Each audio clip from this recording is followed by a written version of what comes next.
नमस्कार, जय हिंद, जय भारत। और फिर एक नए मुद्दे के साथ मैं आप सबके बीच आ गया हूँ।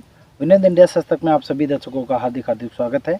और जैसे कि नए संसद भवन का उद्घाटन हो गया, स्पीच हो गई, सारी चीज़ें हो गई और उस पर बहुत सारे लोगों ने रिएक्ट भी किया है, रिएक्शन भी दिया है, बहुत लोग बाइकआउट भी किए हैं और बहुत सारे लोग सपोर्ट भी किए हैं।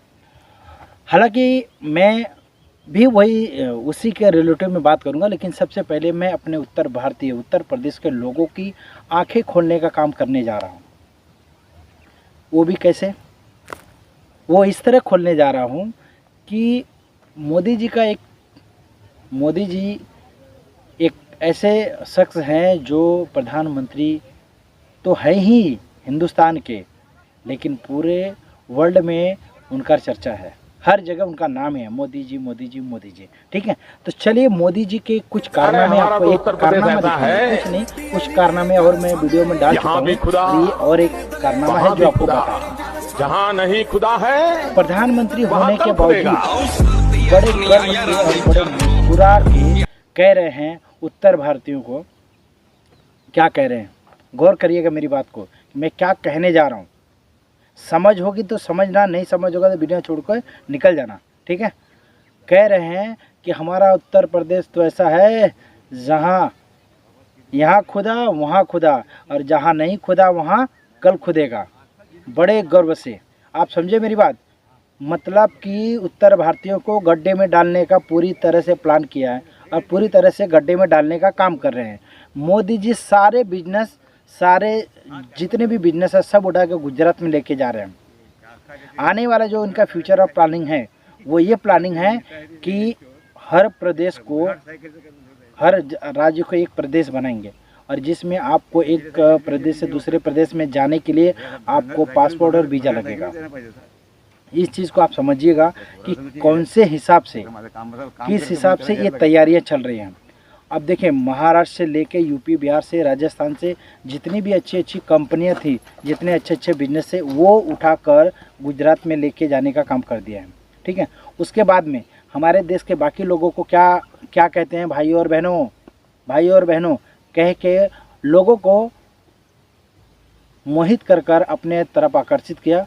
दूसरी ये तो हो गया, और दूसरी बात हो गई, बाबा बागेश्वर धाम जो हैं उनको वाइट कैटेगरी का सुरक्षा दे दिया गया हिंदू राष्ट्र मांगने पे। तो ये तो क्लियर हो गया, मनुवादियों का जो सपना था वो साकार हो गया। अब वापस से आप गुलामी की जंजीर में बंध गए हो। उसकी तैयारियां हो गई, शुरुआत भी हो गई, नया संसद भवन भी चालू हो गया। मैं ये कोई बाइकआउट नहीं कर रहा हूँ, ये आपको आने वाले फ्यूचर की सच्चाई बता रहा हूँ और ये होगा, 100% होगा। आज आपको हमारी बातों पे यकीन नहीं होगा, लेकिन आने वाले वक्त पे एक दिन आप अपने सर पे हाथ रख कर रोएंगे और बोलेंगे कि नहीं, हाँ किसी का वीडियो देखा था, किसी ने मुझे बोला था कि ये गुलामी की जंजीर। और ये 85% जो लोग हैं ना हिंदुस्तान में, ये हिंदू और मुसलमान दोनों में, ये जो चुंडी वाले और दाढ़ी, ये टोपी वाले और दाढ़ी वाले हैं, ये जो धर्म गुरु हैं, मैं आपको बता दूं, सीधी सी बात करूं, हर धर्म के गुरु एक ही है, सब मिले हुए हैं, लेकिन धर्म गुरु के बाद में जितने भी लोग हैं सब उनके क्या है, चारा है। क्या है? चारा है, खाने जीने का चारा है। इसीलिए हर बार लॉकडाउन के जैसा माहौल क्रिएट किया गया, रोजगार ख़त्म कर दिया गया, लोगों के पास में आज इनकम नहीं है, कर्जे में दबे हुए हैं। बड़े बड़े लोगों का, अडानी जैसे लोगों का कर्जा माफ़ होता है और गरीबों का क्या होता है, और कर्जा उन पे चढ़ता जा रहा है।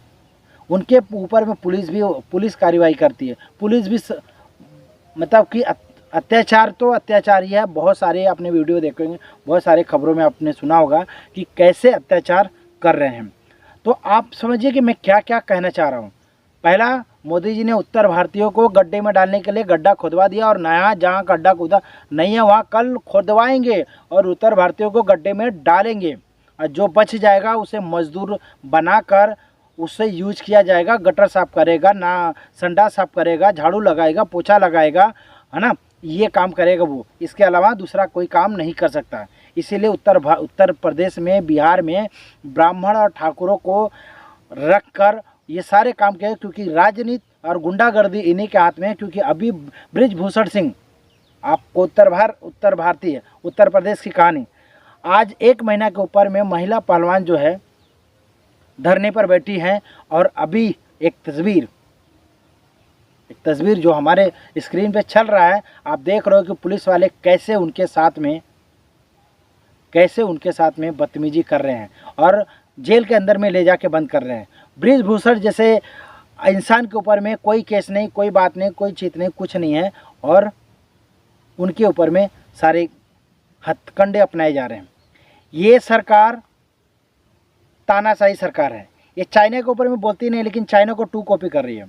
चाइना को कॉपी करके तानाशाही सरकार बन रही है। मोदी जो सरकार है, मोदी सरकार और बीजेपी जो है, आरएसएस है, ये सारे लोग मिलकर एक तानाशाही सरकार बना रहे। तानाशाही, लोगों को मुट्ठी में करके रखना, हमेशा उन्हें गुलाम, पहले थे गुलाम रहेंगे। और सबसे बड़ी बात है, संविधान की पूरी तरह से धज्जियाँ उड़ाया जा रहा है और संविधान को एकदम से ख़त्म कर दिया जाएगा।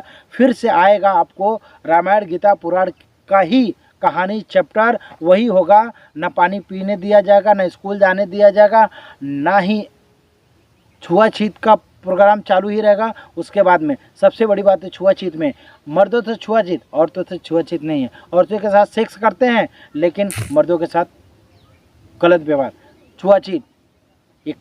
ये ही मनुवादियों का विचार है, यही उनकी विचारधारणा है और यही चीज़ लागू करना चाहते थे। यही चीज़ मोदी सरकार लेकर है। मैं इन 85% जनता से बात करना, आपने किसके हाथ में सरकार दिया? आपने किस व्यक्ति को आपने दिया है? आज आपको समझ में नहीं आ रहा। आज जो छोटी कास्ट के लोग हैं, आज लगता है अलग अलग लड़ रहे हो, लेकिन एक दिन आप लोग वापस से गुलाम बनने वाले हो, 100% बनोगे। ये चीज़ याद रख लेना, अपने दिल दिमाग में ये इस बात को रख लेना। आज चाहे जितना भी कर लो मोदी, लेकिन एक दिन अगर नहीं रोए, आपका क्या है, 40 साल जी लिए हो, 50 साल जी लिए हो, 18 साल जी लिए हो, आप तो जी लिए, लेकिन आपकी आने वाली पीढ़ी का क्या होगा? वो आपकी आने वाली पीढ़ी गुलाम ही रहेगी और गुलाम बन कर रहेगी। क्या आप अपनी पीढ़ी को गुलाम बनाना चाहते हो या उससे बचाना चाहते हो? बचाना चाहते हो तो 2024 के चुनाव में सरकार बदलनी पड़ेगी, क्योंकि एक ही सरकार को हर बार आप दोगे तो वो सरकार तानाशाही सरकार हो जाएगी और वो वही करेगी जो बड़े लोग चाहेंगे वही। इसलिए आपको बदलाव करना पड़ेगा। इस बार जब आप चुनाव के लिए वोट देने जाएंगे तो अपने वोट का सही इस्तेमाल करें, सही व्यक्ति के दोस्त, नए सरकार को लाओ, नए व्यक्ति को लाओ, जिससे कुछ नया हो, कुछ अच्छी बातें हो और नया परिवर्तन हो। तो चलिए, शायद आप मेरी बात को समझ गए होंगे कि मैं क्या कहना चाहता हूँ। वीडियो अच्छा लगा तो लाइक, कमेंट, शेयर करके आप हमें सपोर्ट करें। जय हिंद, जय भारत, नमस्कार।